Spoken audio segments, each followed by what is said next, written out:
Merci beaucoup.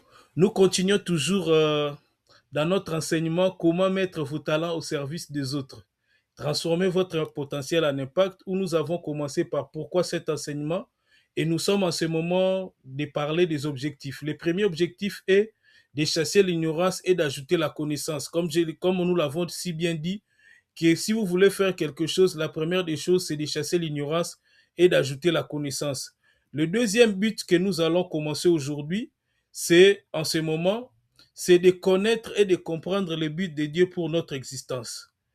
Et la question de savoir que chacun de nous devrait se poser, c'est de savoir pourquoi suis-je sur la terre. Parce que d'une manière générale, nous devons savoir pourquoi nous vivons. Si je vous donne un stylo, vous allez me dire c'est pour écrire. Si, si je vous donne un téléphone, vous allez me dire que c'est pour communiquer.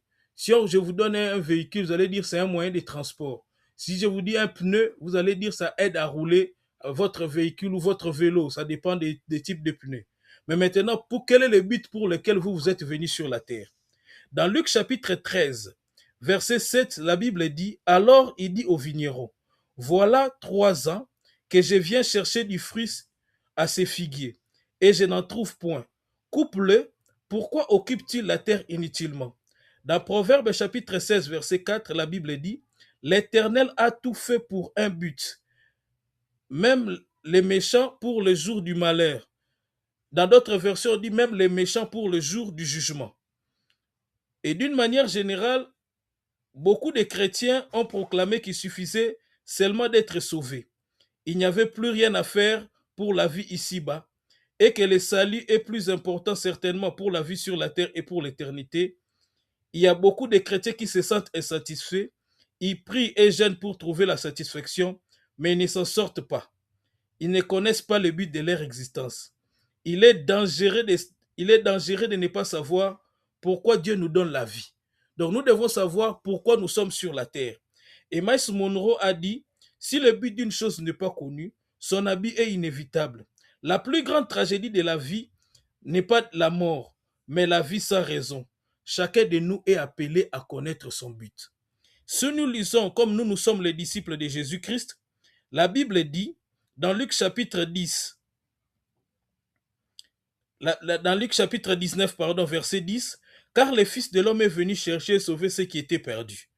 Dans Luc chapitre 4, verset 18 à 19, la Bible dit, l'Esprit du Seigneur est sur moi, parce qu'il m'a oint pour annoncer la bonne nouvelle aux pauvres, il m'a envoyé pour guérir ceux qui ont le cœur brisé, pour proclamer les captifs la délivrance et aux aveugles les recouvrements de la vue, et pour renvoyer libres des opprimés et pour publier une année, une année de grâce du Seigneur.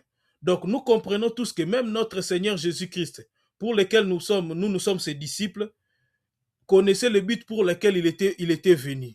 C'est pourquoi il ne cessait de dire, je suis le pain de vie, je suis la porte des brebis. Il savait ce qu'il était, il savait la mission. Et si nous sommes réellement les disciples de Jésus-Christ, nous devons comprendre le but pour lequel nous sommes venus. Parce que si nous ne connaissons pas le but pour lequel nous sommes venus, nos vies risquent de ressembler comme à un cheval à bascule. Donc nous allons aller nulle part. Et d'une manière générale, nous devons comprendre les buts pour lesquels nous sommes sur la terre. Pourquoi vous vivez? C'est le moment pour vous maintenant de réfléchir sur votre vie. Qu'est-ce que je suis venu faire sur la terre? Prendre un moment.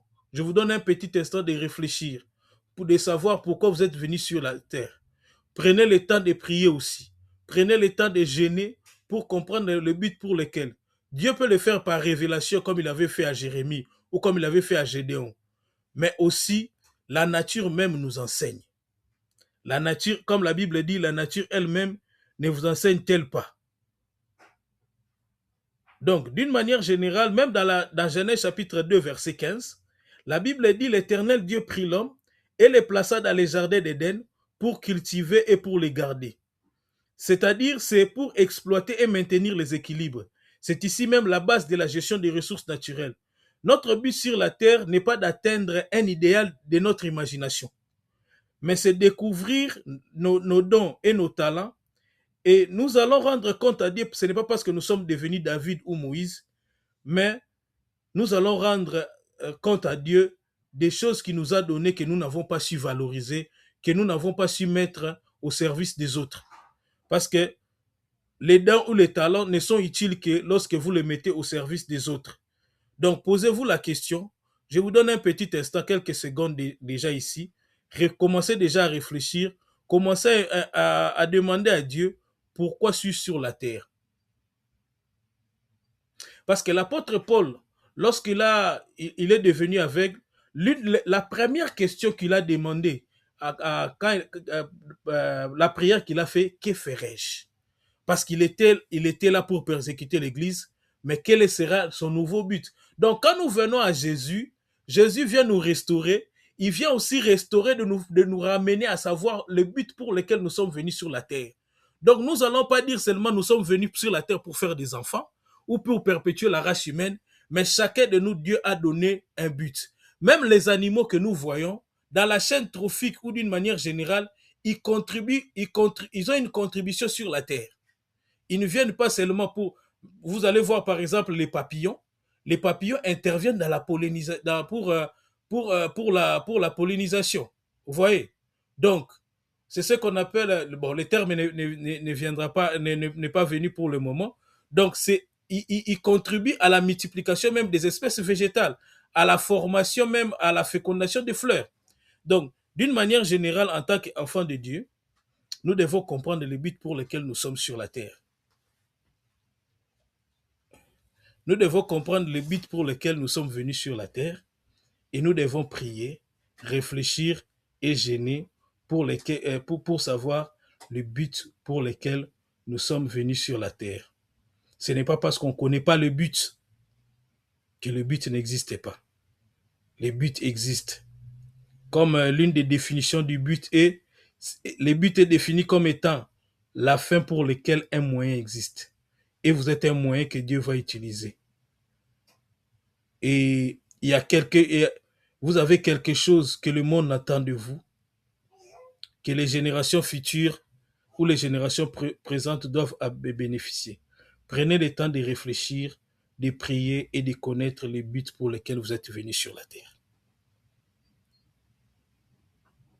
Le troisième but, c'est prendre conscience de la grâce de Dieu. Avoir du don et les talents, c'est une grâce. Et dans la Bible, dans 2 Corinthiens chapitre 6, verset 1, la Bible dit, puisque nous travaillons avec Dieu, nous vous exhortons à ne pas recevoir la grâce de Dieu en vain. Ces passages veulent dire pour nous que nous ne devons pas ignorer la grâce de Dieu, ni les sous-estimer, ni les gaspiller. Parce qu'avoir un don, avoir un talent, c'est une grâce que nous avons. Et dans la grâce, il y a deux aspects.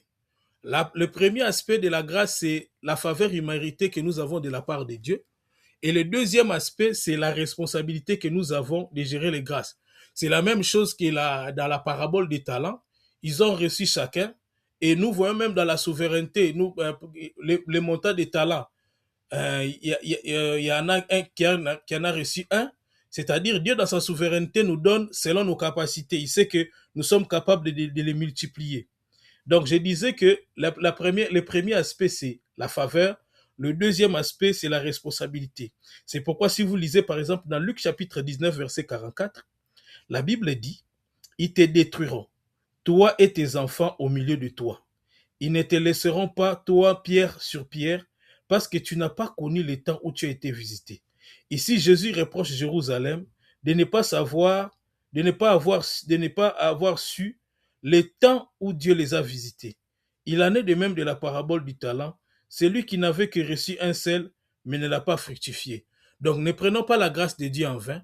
Cet enseignement vient pour vous, pour que vous puissiez prendre conscience de la grâce de Dieu. Que ce que vous avez, ce n'est pas seulement une faveur, mais c'est aussi une responsabilité que Dieu vous a confiée de bien gérer ce qu'il vous a donné. Le quatrième, le premier c'était chasser, deuxième connaître le but pour lequel c'était le but de notre existence, prendre conscience de la grâce de Dieu. Le quatrième objectif, c'est discerner les temps. Et c'est pour que vous puissiez avoir le discernement du temps. La Bible dit dans Ecclésiaste chapitre 3, verset 1 à 2, il y a un temps pour tout, un temps pour toutes choses sous les cieux, un temps pour naître, un temps pour mourir, un temps pour planter, un temps pour arracher ce qui a été planté. Ces textes nous amènent à prendre conscience en ce qui concerne les temps.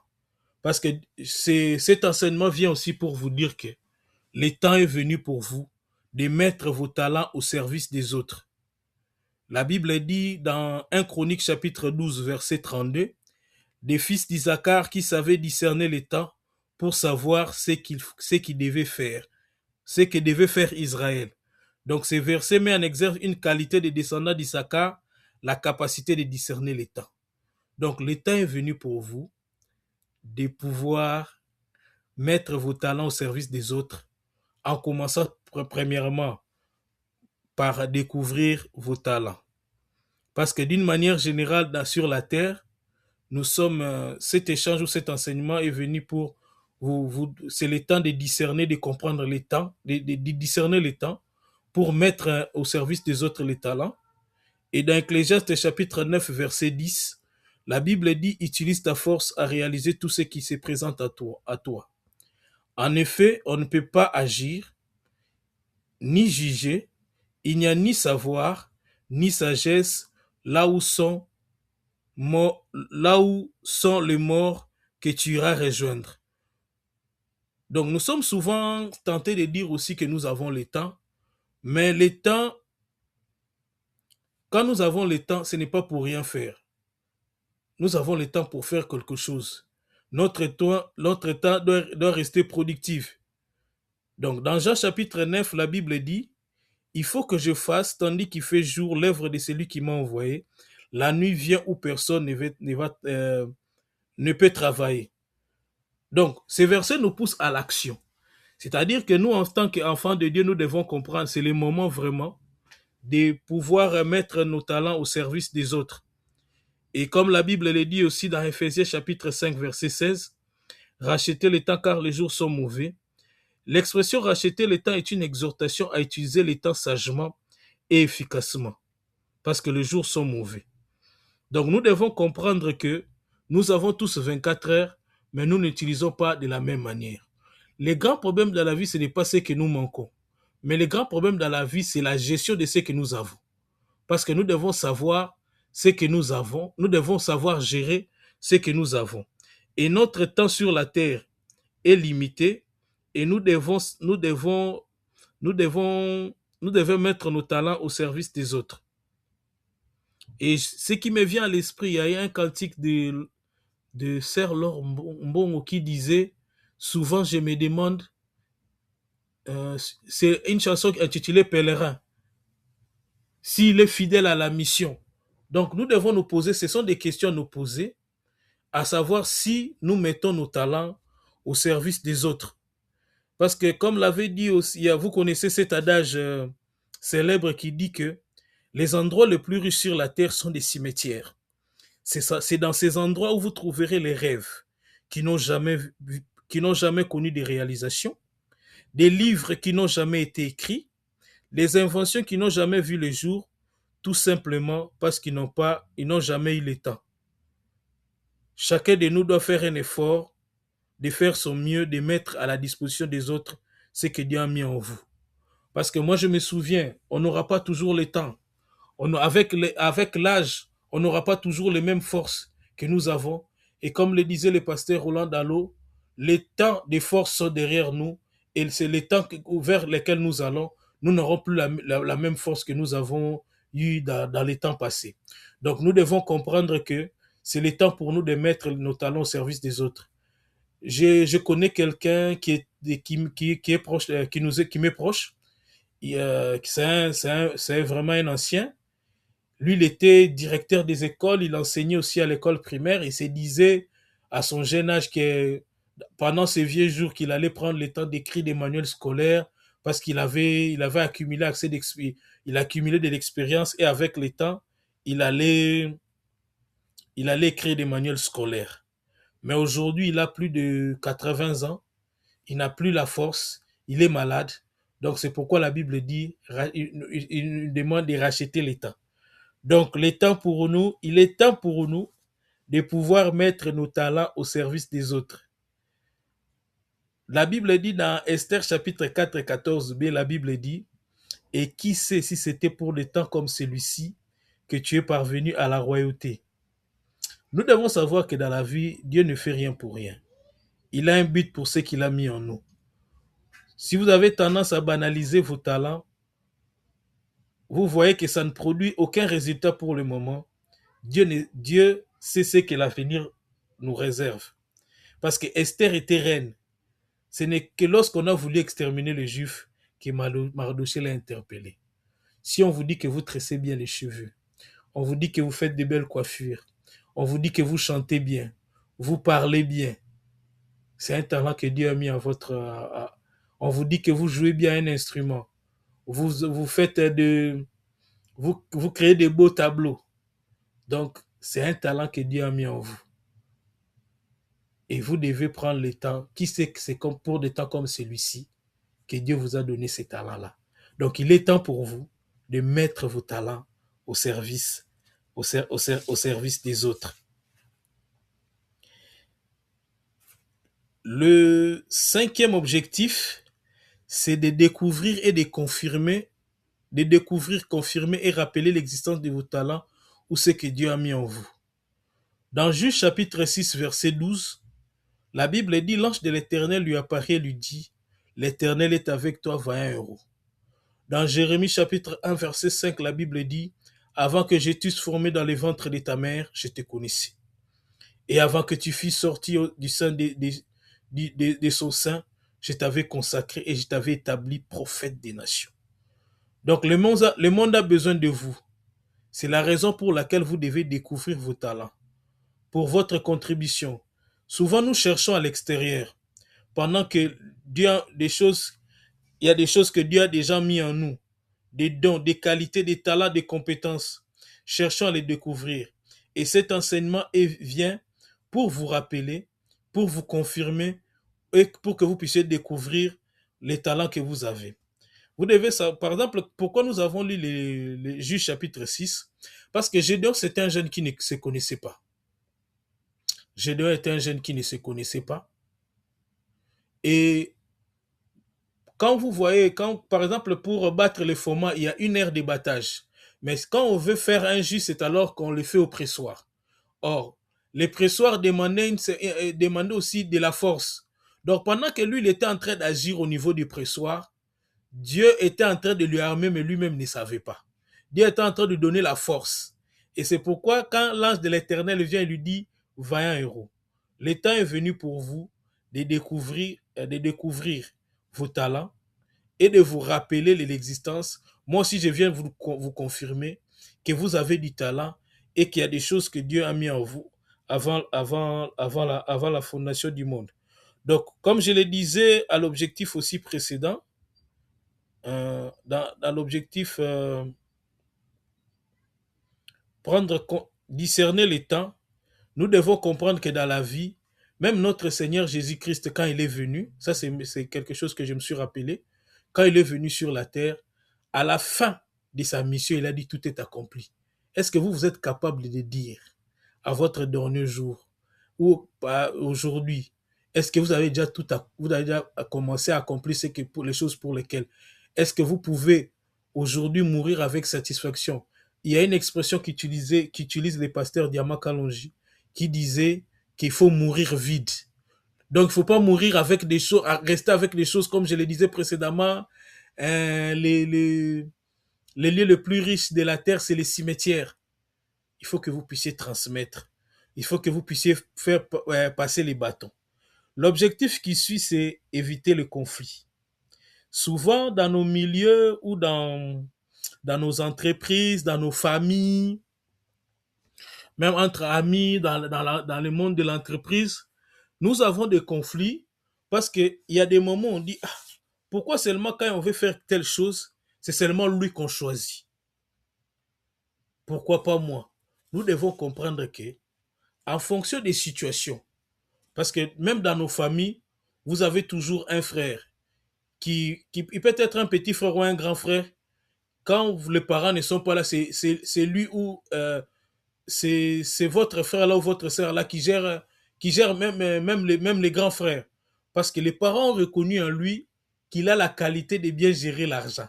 Même quand il s'agit de faire la cuisine dans nos familles, c'est pas tout le monde qui fait la cuisine. C'est pas tout le monde que les parents donnent telle ou telle mission de le faire parce qu'ils savent que chacun a ses compétences, chacun a ses qualités. De la même manière que Dieu nous a donné des dons. Pourquoi pour souvent dans nos églises, pourquoi seulement celui qui prêche? Pourquoi seulement celui qui est leader, qui conduit la louange à l'église? Pourquoi seulement lui? Parce qu'il a des qualités qu'on a besoin à ces moments-là, que peut-être toi tu n'as pas, que peut-être toi c'est encore dans une phase embryonnaire. On cherche quelqu'un pour conduire la louange ou pour conduire les cultes. Et dans Genèse chapitre 45, verset 21, 45, verset 21 à 24, nous allons lire, la Bible dit, les fils d'Israël firent ainsi, Joseph leur donna des chars, c'est l'ordre de Pharaon. Il leur donna des provisions pour la route. Il leur donna tous des vêtements de rechange. Il donna à Benjamin 300 cycles d'argent, retenez bien, et 5 vêtements de rechange. Il envoya à son père 10 ânes chargés de ce qu'il y avait de meilleur en Égypte, et 10 ânes chargés de blé, des pains et des vivres pour son père pendant les voyages. Puis il les congédia et leur dit, ne vous querellez pas en chemin. Cette image, c'est l'image de Dieu qui nous donne des dons, qui n'a pas donné la même chose. Benjamin était le cadet de la famille, qui n'a pas envoyé les mêmes choses pour son père, Jacob, mais à la fin, il leur dit, ne vous querellez pas en chemin. Cet enseignement vient aussi pour éviter les conflits dans nos milieux, dans nos églises, dans nos chorats, dans nos associations. Pourquoi seulement lui, il a plus? Mais c'est Dieu dans sa souveraineté qui donne les dons et les talents aux gens. Vous vous souvenez du parabole des talents? Ils n'avaient pas tous reçu la même quantité. C'est Dieu dans sa souveraineté qui donne les talents. Et Joseph leur connaissant et leur dit, ne vous querellez pas en chemin. C'est de la même manière aussi que Dieu nous connaît. Parce que Dieu nous connaît bien. Vous voyez? Donc même si vous avez ces besoins d'importance, cet orgueil-là de vouloir dire non, pourquoi seulement lui? Non. Vous devez reconnaître que nous n'avons pas reçu tous les mêmes dons, nous n'avons pas reçu les mêmes talents. Donc cet enseignement vient vous aider. Vous découvrez votre talent, vous savez que chacun de nous dans la vie a ce que chacun de nous dans la vie a son lot. C'est-à-dire ceci, quand vous lisez la Bible dans, j'ai pas les versets en tête, mais lorsqu'on chantait pour David, on dit, David a tué ses 10 000, Saul a tué ses 1000, et l'adjectif qu'on a utilisé, c'est un adjectif possessif, comme nous l'avons étudié à l'école, montons sur notre et votre l'air, mettez ces nos voleurs, c'est-à-dire qu'il y a chacun de nous, il y a la particularité, il y a des choses que Dieu a mis en nous, que ça seulement pour nous, que ça sera seulement pour nous. Il y a seulement une quantité, une portion que Dieu a mis en nous pour que nous puissions être utiles aux autres. Donc, nous devons comprendre que les conflits que nous avons souvent dans nos milieux, c'est parce que nous ne voulons pas reconnaître qu'il y a d'autres qui ont des talents que nous n'avons pas, qui ont des compétences, qui ont des spécificités que nous n'avons pas. C'est comme en médecine, lorsqu'on veut traiter l'œil, on n'appellera pas un général. Un généraliste peut donner un avis général, mais on appellera toujours un spécialiste, un ophtalmologue, pour traiter ce qui concerne les yeux, pour traiter ce qui concerne la peau, on appellera un dermatologue. Donc, vous devez reconnaître votre spécificité afin d'éviter les conflits. C'est pourquoi notre objectif aussi, c'est d'éviter les conflits, de connaître, comme je l'ai dit au début, sa zone de génie. Et de ne pas dire que non, les chanteurs est plus que les guitaristes, ou l'orateur est plus que celui qui balaye, celui qui fait la décoration est plus que non. Chacun de nous a son lot. Laissez les gens agir dans le secteur où ils sont compétents. Si on demande de le faire, votre tour arrivera. Comme la Bible dit dans le livre d'Esther, lorsque le tour d'Esther arriva, votre tour arrive aussi.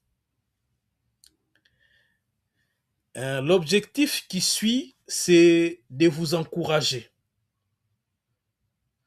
de découvrir et de mettre votre talent au service des autres. La Bible dit,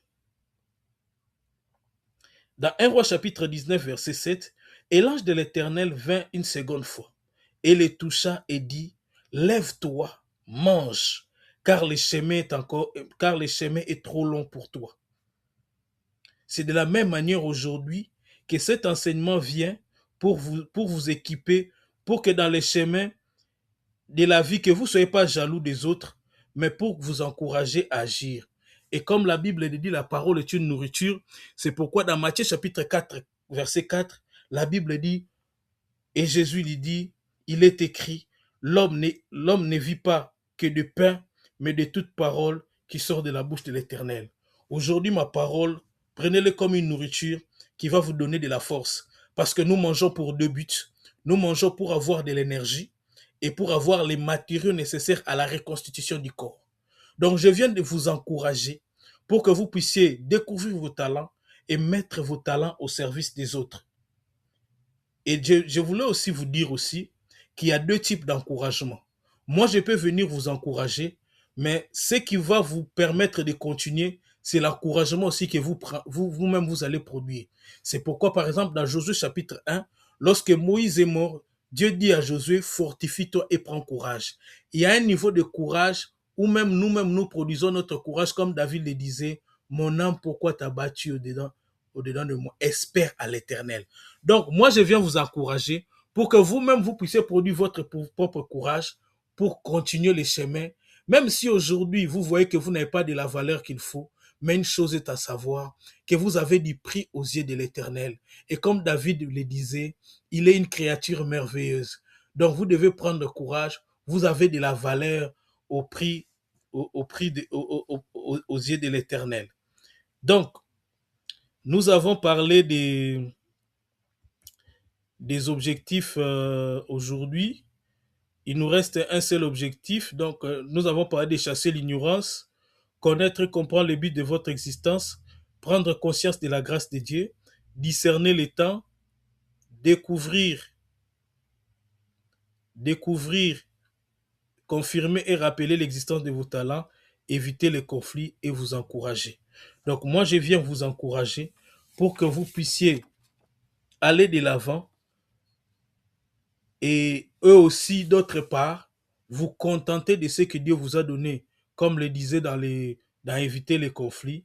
La Bible dit dans Philippiens chapitre 4, verset 11, « Ce n'est pas en vue de mes besoins que je dis cela, car j'ai appris à être content de l'état où je me trouve. » Donc, nous devons comprendre qu'il y a des gens, nos talents ne seront pas appelés à tout moment, nous n'avons pas, comme je voulais le dire, c'est-à-dire c'est pas seulement vous qu'on va utiliser, il y aura d'autres personnes aussi qui ont des talents. Donc tenez compte de ça. Donc nous allons poursuivre. Merci beaucoup et à tout à l'heure.